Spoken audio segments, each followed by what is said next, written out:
This is just a quick little video. I just want to tell you, I don't know who this video is for, but if you're somebody who has a tendency to just know who you're going to be friends with and just naturally gravitate to them, hang out with the people who you would normally consider boring. You will not believe how life-changing it might be. Hang out with the people who you would normally consider a loser or weird, or pay attention to the ones that you'd normally ignore. Pay attention to the boring ones, the lame ones. Maybe not creepy. Trust your intuition. But go hang out with people that you normally wouldn't. Hang out with people who are controversial. Not dangerous, but controversial in your groups. If you're a conservative, hang out with the liberals. If you're a liberal, hang out with the conservatives. Hang out with people who are not your typical crowd. It is so crazy how much your life will change in good ways. You don't have to let people change you in bad ways. You can hang out with people who have worldviews that are different from yours and still have your own opinions and values and whatnot. You can just hear them out so you know that they're not all crazy people. It is so insane. And I'm not even just talking about politics either. I'm thinking like Twitter communities, hobbyists, sports teams, all that stuff. Hang out with the people that you normally wouldn't.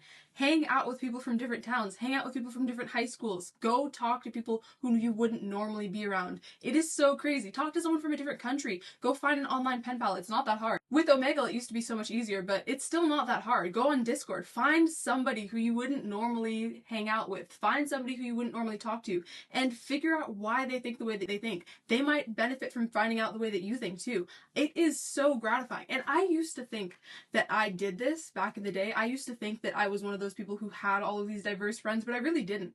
Everyone that I talked to really did think the same way as me.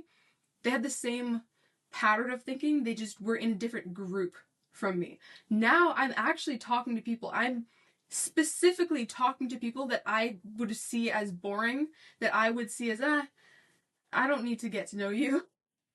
We wouldn't be friends. Those types of people, I'm trying to see, well, why wouldn't we become friends? Like, I have this idea and I know I'm right, or, I mean, I guess maybe I'm not, but I don't know. There's usually a reason why we don't click to begin with, which is probably the reason why in my head I'm like, we wouldn't bond. But when you surpass that, when you move past that thing in your head saying, we wouldn't click, it is so wild what types of people you can encounter. And it's so wild what good they can do in your life, especially if you're someone who hasn't healed from certain things that have happened to you. It is crazy because you will naturally gravitate toward people who will repeat the same patterns in your life, and the cycle will repeat until you learn the lesson. Perhaps whoever is listening this far, this is probably the lesson you need to learn, so pay attention. Perhaps you just need to talk to somebody who you wouldn't normally talk to. Talk to someone who isn't like your parents. Talk to somebody who isn't like your exes. Talk to somebody who isn't like your ex-friends. Talk to somebody new. Just try it, you know? Type shit. Okay, that's it. I don't have much storage. Bye.